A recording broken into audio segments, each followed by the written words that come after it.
বন্ধুরা, আজকে একটা নতুন গল্প নিয়ে আসলাম তোমাদের মাঝে। এটা সত্য এবং বাস্তব জীবনের ঘটনা।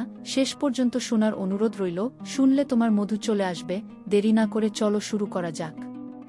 গভীর রাতে ঘুমের মধ্যে আমি অনুভব করলাম কেউ আমার সাথে যেন ভিন্ন রকম কিছু করার চেষ্টা করছে। এরকম পরিস্থিতিতে হঠাৎ করে আমার ঘুম ভেঙে যায়।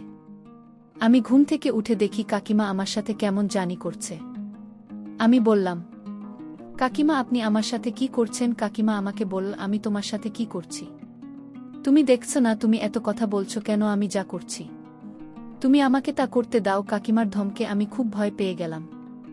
আমি বললাম, আচ্ছা ঠিক আছে কাকিমা, তোমার যা মন চায় তা কর।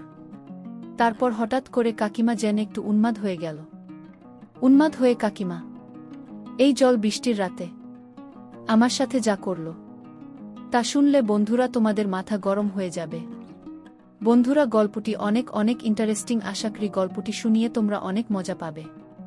বন্ধুরা, তোমাদের নিকট আমার ছোট্ট একটি অনুরোধ, তোমরা দয়া করে আমার চ্যানেলটিকে সাবস্ক্রাইব করে আমাকে সাপোর্ট করবে। হ্যালো বন্ধুরা, আমি ফারদিন, এটা আমার ছদ্মনাম।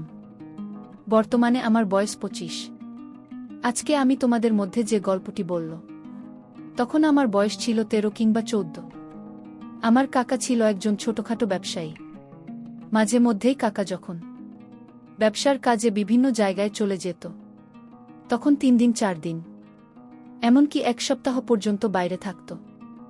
যখনই কাকা বাড়িতে থাকত না, তখনই কাকিমাদের বাসায় আমাকে থাকতে হতো। কারণ এক হচ্ছে, কাকিমার বিয়ে হয়েছে মাত্র বছর 2 হয়েছে। কাকিমা এখনো কোনো সন্তানাদি হয়নি। 2 হচ্ছে, কাকিমা একলা একলা থাকতে অনেক ভয় পেত। কাকা যখন ব্যবসার কাজে বিভিন্ন জায়গায় চলে যেত, বাড়িতে আসতে পারত না, তখন কাকিমা একলা একলা রাতে থাকতে পারত না, খুব ভয় পেত।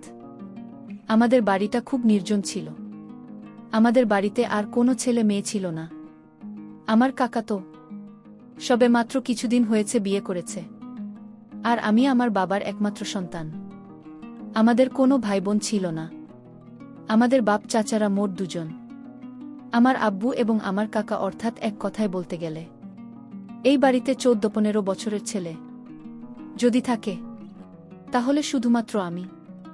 রাত্রে কাকিমা যখন একা একা বাসায় থাকত, তখন কাকাই আমাকে বলতো যে, তোর কাকিমা একা একা থাকলে সে অনেক ভয় পায়। বাড়িতে তো আমাদের অন্য কোনো মানুষ নাই। তুই আমাদের ভাইয়ের ছেলে হলে কি, আর আমার ছেলে হলে কি? তুই তো আমাদের একমাত্র ছেলে। তুই তো জানিস যে আমি একটা ছোটখাটো ব্যবসা করি। আমাকে মাঝে মধ্যেই ব্যবসার কাজে বাইরে থাকতে হয়। যখন আমি বাইরে থাকি, তখন তুই আমাদের বাসায় থাকবে। কারণ তোর কাকিমা রাত্রিবেলা একা একা থাকতে পারে না। আর তাছাড়াও তোর কাকিমা প্রেসারের রোগী। আমি যখন বাড়িতে থাকব না, তখন তুই আমাদের বাসার গেস্ট রুমে থাকবে। আর তোর কাকিমার কাছ থেকে টাকা নিয়ে যা বাজার সদাই লাগে সবকিছু করে দেবে। আর তোর কাকিমা দেখাশোনা করবে। ঠিক আছে? আমি বললাম, ঠিক আছে কাকা। কাকিমার যা যা বাজার লাগে সবকিছু আমি করে দেব। এ নিয়ে তুমি কোনো চিন্তা করো না। তারপর থেকেই বন্ধুরা, কাকা যখন বাড়িতে থাকত না, তখন কাকাদের এখানে আমাকে থাকতে হতো। কাকিমা যে রুমে থাকত, ঠিক পাশের রুমেই আমি থাকতাম। কিন্তু আমি যখনই কাকাদের রুমে যেতাম, অর্থাৎ কাকার এখানে রাতে থাকতে যেতাম, তখনই কাকিমা আমাকে ডেকে নিয়ে যেত তার রুমে এবং আমাকে নিয়ে গল্প করত, অনেকক্ষণ টিভি দেখত।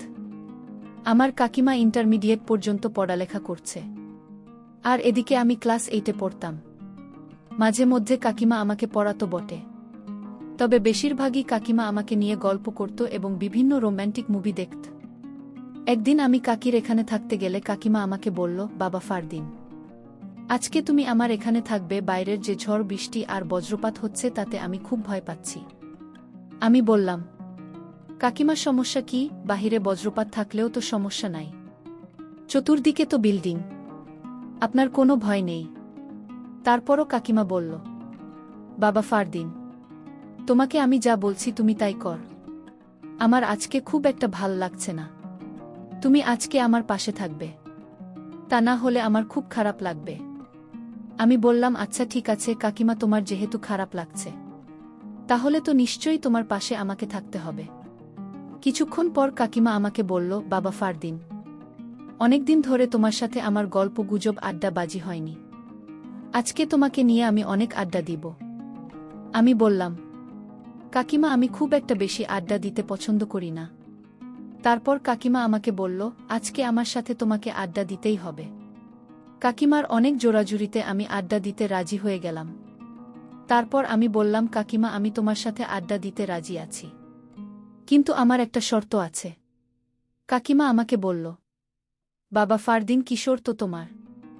আমি বললাম, কাকিমা আমার আব্বুকে আমি অনেকদিন ধরে বলছি আমাকে একটা মোবাইল কিনে দিতে, কিন্তু আমার আব্বু আমাকে কোনো মোবাইল কিনে দেয় না। কাকিমা তোমার সাথে আমি সারা রাত ধরে আড্ডা দেব, তুমি যতক্ষণ মন চায় তখন আড্ডা দিব, কিন্তু তোমাকে আমার একটি মোবাইল কিনে দিতে হবে। আমার কথা শুনে কাকিমা হা হা করে একটা হাসি দিন। আমি বললাম, কাকিমা তুমি হাসলে কেন? তারপর কাকিমা আমাকে বলল, আরে ফারদিন, এটা কোনো ব্যাপার হলো? তোকে আমি কালকে একটা মোবাইল কিনে দিব, কিন্তু আমার একটা শর্ত আছে। যদি আমার শর্তটা তুই মানতে পারিস। আমি বললাম, কাকিমা তোমার আবার কিসের শর্ত? ঠিক আছে, যদি তুমি আমাকে মোবাইল কিনে দাও তাহলে তুমি যে কোনো শর্ত দাও, আমি মেনে নেব। তারপর কাকিমা বলল, আচ্ছা ঠিক আছে, তাহলে আজকে রাত্রে আমি যা বলি তোমাকে তাই করতে হবে। আমি বললাম, আচ্ছা ঠিক আছে, যদি তুমি আমাকে মোবাইল কিনে দাও তাহলে তুমি যা বলবে আমি তাই করব। এভাবে কাকিমার সাথে কথা বলতে বলতে গল্প করতে করতে সময় কেটে যাচ্ছে, কখনো তা বলতে পারতেছি না। গল্প করতে করতে আমি লক্ষ্য করলাম কাকিমা আমার দিকে কেমনভাবে যেন তাকিয়ে রয়েছে। কাকিমার তাকানোর মধ্যে যেন একটা রহস্য লুকিয়ে আছে। আমি বললাম, কাকিমা যা মন চায় তা করুক, কাকিমা যা বলে আমি তাই করব, এর বিনিময়ে তো আমি একটা মোবাইল পাব। এই ভেবে কাকিমা শর্তে রাজি হয়ে গেলাম। তারপর আমি কাকিমাকে বললাম, কাকিমা এবার বলো তোমার সত্যটা কি? কাকিমা বলার ফারদিন, এত তাড়াহুড়া করেছে কেন? আস্তে আস্তে তোমাকে আমি সব বলছি, আমার যে কি শর্ত তা তুমি রাত হলেই বুঝবে। এবার চলো আমরা শুয়ে পড়ি। আর এদিক দিয়ে প্রচুর ঝড় বৃষ্টি হচ্ছে বাহিরে। কিছুক্ষণ পর কাকিমা আমাকে বলল, বাবা ফারদিন, আজকে আমার খুব খারাপ লাগছে। এই যে এমনটা নাও, এই মলমটা নিয়ে আমাকে একটু আমার মাথায় মালিশ করে দাও, তাহলে মনে হয় একটু ভাল লাগবে। তারপর আমি আর কি করব, বাধ্য ছেলের মতো হয়ে আমি কাকিমার মাথায় মালিশ করতে শুরু করলাম। একদিকে আমি মালিশ করতেছি, আরেকদিকে কাকিমা কেমন জান অদ্ভুত অদ্ভুত আওয়াজ করতেছে। আমি বললাম, কাকিমা তুমি এরকম অদ্ভুত আওয়াজ করছো কেন? কাকিমা বলল, আরে বাবা তো এটা বুঝবে না, তোকে যা বলছি তাই কর। আমি বললাম, ঠিক আছে কাকিমা। এই বলে বাধ্য ছেলের মতো কাকিমা শিখানো অনুযায়ী আমি তাকে মালিশ করতে শুরু করলাম। এভাবে মালিশ করতে করতে কাকিমা হঠাৎ করে ঘুমিয়ে পড়ল। আমিও ঘুমিয়ে পড়লাম। গভীর রাতে ঘুমের মধ্যে আমি অনুভব করলাম কেউ আমার সাথে যেন ভিন্ন রকম কিছু করার চেষ্টা করছে। এরকম পরিস্থিতিতে হঠাৎ করে আমার ঘুম ভেঙে যায়। আমি ঘুম থেকে উঠে দেখি কাকিমা আমার সাথে কেমন জানি করছে। আমি বললাম, কাকিমা আপনি আমার সাথে কি করছেন? কাকিমা আমাকে বলল, আমি তোমার সাথে কি করছি তুমি দেখছো না? তুমি এত কথা বলছো কেন? আমি যা করছি তুমি আমাকে তা করতে দাও। কাকিমার ধমকে আমি খুব ভয় পেয়ে গেলাম। আমি বললাম, আচ্ছা ঠিক আছে কাকিমা, তোমার যা মন চায় তা করে। তারপর হঠাৎ করে কাকিমা যেন একটু উন্মাদ হয়ে গেল। উন্মাদ হয়ে কাকিমা এই জোর বৃষ্টির রাতে আমাকে তার সাথে তাল মিলাতে বলল, অর্থাৎ সে যা যা আমাকে বলল আমি তাই যেন করতে লাগলাম। কারণ আমি যদি কাকিমার কথা না শুনি তাহলে তো কালকে কাকিমা আমাকে মোবাইল কিনে দেবে না। একটা মোবাইলের আশায় কাকিমা যা বলছে আমাকে তাই করতে হয়েছে। তারপর কাকিমা আমার সাথে এরকম ধরনের কাজ করতে লাগল, যার ফলে আমার অবস্থা খুব খারাপ হয়ে যেতে লাগল।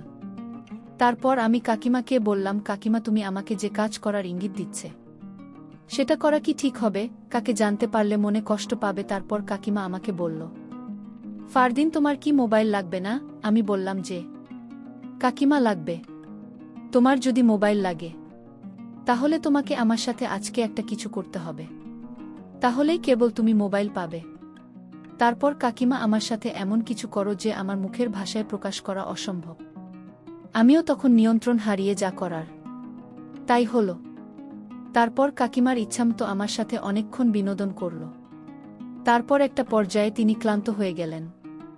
তারপর আমি কাকিমাকে বিনয়ের সাথে বললাম, কাকিমা, কাকার সাথে কখনো এরকম কিছু বলবেন না। আপনাকে অনুরোধ করলাম, কাকে জানতে পারলে আমাকে মেরে ফেলবে। তারপর কাকিমা বলল, আরে পাগল, তুমি এই বিষয় নিয়ে কোনো চিন্তা করো না। তুমি তো আমার কোথায় রাখছো, তাই না? তোমার কাকা জানবে কি করে এখানে তুমি আর আমি ছাড়া তো কেউ নাই। ফারদিন, তুমি অনেক সুন্দর, তোমাকে আমার অনেক পছন্দ। তুমি কিছু একটা ছেলে, তোমাকে আমি অনেক ভালোবাসি, কিন্তু আমি তোমাকে কখনো বলতে পারি নাই। তোমাকে নিয়ে বিনোদন করা আমার অনেক দিনের শখ। আজকে তুমি আমার ইচ্ছা পূরণ করবে। ঠিক আছে ফারদিন। বন্ধুরা, তারপর আমি আর কি করব? আমিও তো একজন মানুষ, আমারও তো কিছু না কিছু আছে। তারপর যা হবার তাই হলো। অনেকক্ষণ বিনোদনের পর ক্লান্ত হয়ে পড়লাম। বন্ধুরা, দিনটি ছিল আমার জন্য অনেক রোমান্টিক, স্মরণীয়। বন্ধুরা, আজকে এই পর্যন্তই। আমি আবার আসব তোমাদের মধ্যে নতুন কোনো গল্প নিয়ে। বন্ধুরা, ভিডিওটি যদি ভালো লাগে তাহলে একটি লাইক দাও। বন্ধুরা, এরকম ধরনের ইন্টারেস্টিং ভিডিও পেতে তোমরা অবশ্যই আমার চ্যানেলটিকে সাবস্ক্রাইব করে আমাকে সাপোর্ট করবে। পরিশেষে তোমাদের সকলের নেক হায়াত কামনা করি। ভিডিওটি দেখার জন্য তোমাদের সকলকে অসংখ্য ধন্যবাদ।